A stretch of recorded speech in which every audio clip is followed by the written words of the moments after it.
ఇప్పుడు టీడీపీ ఎమ్మెల్యేల మీద మంత్రి లోకేష్ సీరియస్ అయ్యారనేది కొంత ప్రచారం జరుగుతుంది.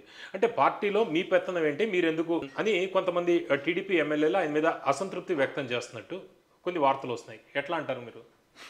రెండోది ఇప్పుడు అంటే నాకు తెలిసి కొలికిపూడి గారిది చిన్ని గారి విషయం, అవును. వీళ్ళిద్దరూ లోకేష్ గారి క్యాండిడేట్లే. అంత ఆడ్ సర్కమ్స్టాన్సెస్లో నాకు తెలిసిన ముగ్గురు గెలిచారండి తెలుగుదేశం నుంచి. ఎవరు?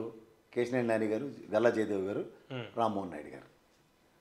మీరు జాగ్రత్తగా గమనించండి, గల్లా జయదేవ్ గారు రాజకీయ ప్రస్థానం కనుమరుగైపోయింది. కేశినేని చిన్ని గారిని ఆయనకి నాని గారు వెళ్ళిపోయేదాకా నిద్రపోలే. ఇదంతా చిన్న బుద్ధ వెంకన్న బ్యాచ్ ఇలాంటోళ్ళే కదా, ఆయన దగ్గర ఎదిగిన వాళ్ళే కదా వీళ్ళందరూ. అక్కడ చిన్నిని ప్రతిష్ఠించింది ఎవరు? లోకేష్ గారు. ఈ కొలికిపూడి గారు అమరావతి ఉద్యమం తప్ప ఆయనకి ఏంటంటే 5 కోట్లు ఇచ్చే సామర్థ్యం ఎక్కడి నుంచి వస్తుంది? ఒక ఐఏఎస్ అకాడమీ నాకు తెలుసు, మీకు ఆర్టీసీ క్రాస్ రోడ్లో రావుస్ అకాడమీ ఇలాంటి పెద్ద పెద్దవి తెలుసు. వాళ్ళకి ఎంత సామర్థ్యాలు ఎక్కడ నేను చూసామా? నాకు తెలిసి రత్తయ్య గారు ఒకలే రాజకీయాల్లోకి వచ్చి, విజ్ఞాన రత్తయ్య గారు అలాంటివి ఏదో అంత సామర్థ్యం అంటే నెక్స్ట్ నారాయణ గారు కనబడుతుండ్రు. ఎడ్యుకేషన్ ట్రస్టులుగా డబ్బులు ఎలా సంపాదించవచ్చు, దాంతో రాజకీయాలు ఎలా చేయొచ్చు దానికి అంత సామర్థ్యం ఇందిరా ఎక్కడ ఉంది? అలా అమరావతి ఉద్యమం డబ్బులే కదా, ఇంకెక్కడి నుంచి వస్తే కొత్తగా. మీకు నాకు ₹1,00,000 అప్పు తేవాలంటే మీరు నేను ఎందుకు కింద మీద పడవలసి వస్తుంది? ఆడ 5 కోట్లు ఎవరు తెచ్చి ఇచ్చాడు? ఈయన చిన్నికి ఇచ్చినంత సామర్థ్యం ఎక్కడి నుంచి వచ్చింది? ఎలక్షన్ ఎఫిడవిట్లో 1,80,00,000 డిక్లేర్ చేశాడు. మొన్న అటు తపేల ఛానల్లో కూర్చున్న ఇంటర్వ్యూలో కూతురుకు ఫీజు కట్టడం కూడా చాలా కష్టంగా ఉందన్నట్టుగా మాట్లాడాడు. ఇల్లు తనఖా పెట్టని చెప్తున్నాడు. How will get the potential? పైపొచ్చి మాడుతున్నవన్నీ గంజాయిలు ఇలాంటివన్నీ ఎందుకు ఎంటర్టైన్ అవుతున్నాయి అవన్నీ? అంటే ఇది ఆల్మోస్ట్ ఎమ్మెల్యే స్థాయిలో అందరూ. దానికన్నా ముందు లోకేష్ గారు ఇచ్చిన డెలిబరేషన్ అంటే బెల్ట్ షాపులు సాధారణంగా మా ఎమ్మెల్యేల ఆధ్వర్యంలో ఇండైరెక్ట్గా నడుస్తున్నట్టుగా ఒక ఫీల్డర్ కూడా ఇచ్చారు. ఈ వనిడితోనూ ఈయన పెత్తనం ఉండదు. ఇంకోటి ఛాలెంజ్, ఓ విద్యాశాఖ మంత్రి ఆ కెపాసిటీతో కాకుండా మీరు రాజ్యాంగం గమనించండి. అక్వారంగం సంబంధించిన విషయంలో ఢిల్లీలో మినిస్టర్ గారిని కలుస్తారు. ఆస్ట్రేలియా పర్యటనలో అక్వారంగం మీద ఆయన మాట్లాడతాడని. What is this? Is a shadow chief minister. ఇంకా చంద్రబాబు నాయుడు గారి స్థాయి గురించి అందరూ మాట్లాడుతున్నప్పుడు ఎవరి స్థాయిని తగ్గిస్తున్నారో సరే చెప్పానండి. వారసుడు కదండి. వారసుడు అంటే ఇదేం రాజకీయ వ్యవస్థ, ప్రజాస్వామ్యమా? గత ఎలక్షన్లో మరి వారసుడు అయినప్పుడు ఎందుకు గెలలేదు? ఈ ఎలక్షనే కదా ఆయన గెలిచింది.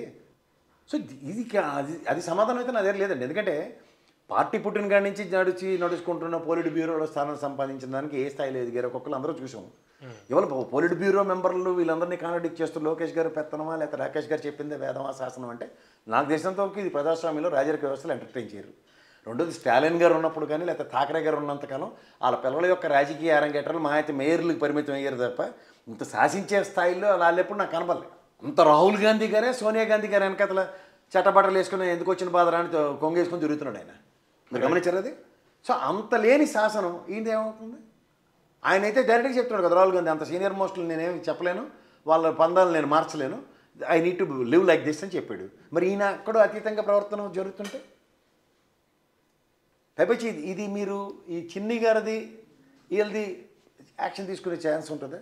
మా అయితే ఉంది కొలికిపోటీ కనుక యాక్షన్ అనుకుంటే ఇంకో రఘురామ కృష్ణరాజు పార్ట్ 2, అంతకని ఇంకేముంది? అంటే వారసుడు అంటారు. జగన్మోహన్ రెడ్డి గారు కూడా వారసుడే కదా. ఎలా? ఏ ప్రాస్పెక్ట్లో వారసుడు?